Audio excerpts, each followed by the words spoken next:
ప్రభు యేసుక్రీస్తు నామములో మీ అందరికీ శుభములు. సామాన్య 15వ శనివారము. ప్రభువు ఇశ్రాయేలీయులను ఐగుప్తు నుండి తరలించుచున్న రాత్రి ఇదే.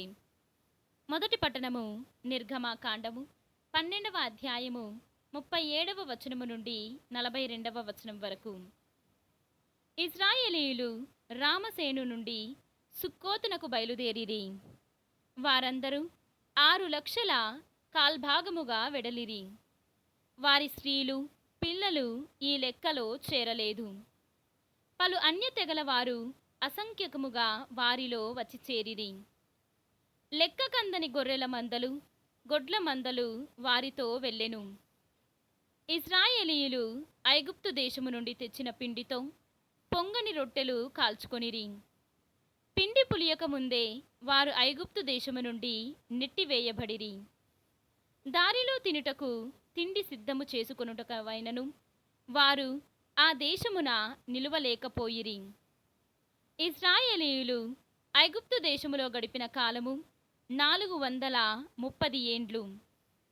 430 ఏండ్లు ముగిసిన నాడే యావే సైన్యము ఐగుప్తు దేశమును వదలెను.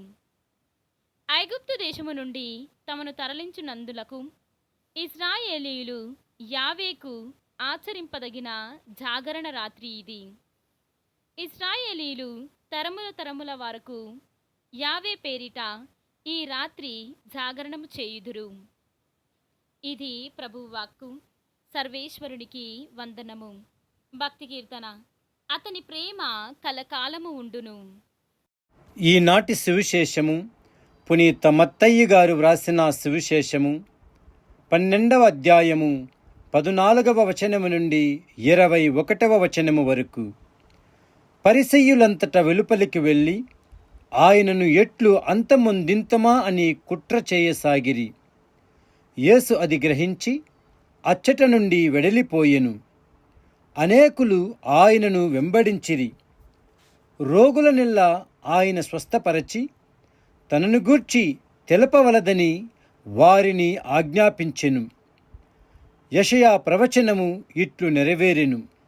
అది ఏమనా, ఇదిగో ఇతడు నా సేవకుడు, నేను ఎన్నుకొనినవాడు, నాకు ప్రియమైనవాడు, ఇతనిని గూర్చి నేను ఆనందించుచున్నాను. ఇతనిపై నా ఆత్మను ఉంచెదను. ఇతడు అన్యులకు నా న్యాయమును ప్రకటించును. వివాదములాడడు, కేకలు వేయడు. వీధులలో ఎవరునూ అతని స్వరమును వినరు. నలిగిన రెల్లునైనా విరువడు. రెపరెపలాడుచున్న దీపములార్పడు. న్యాయమునకు విజయము చేకూర్చున్నంత వరకు పట్టు విడువడు. జాతులు అతని నామమును విశ్వసించెదరు. ఇది క్రీస్తు సువిశేషము. క్రీస్తువా మీకు స్తుతి కలుగునుగాక.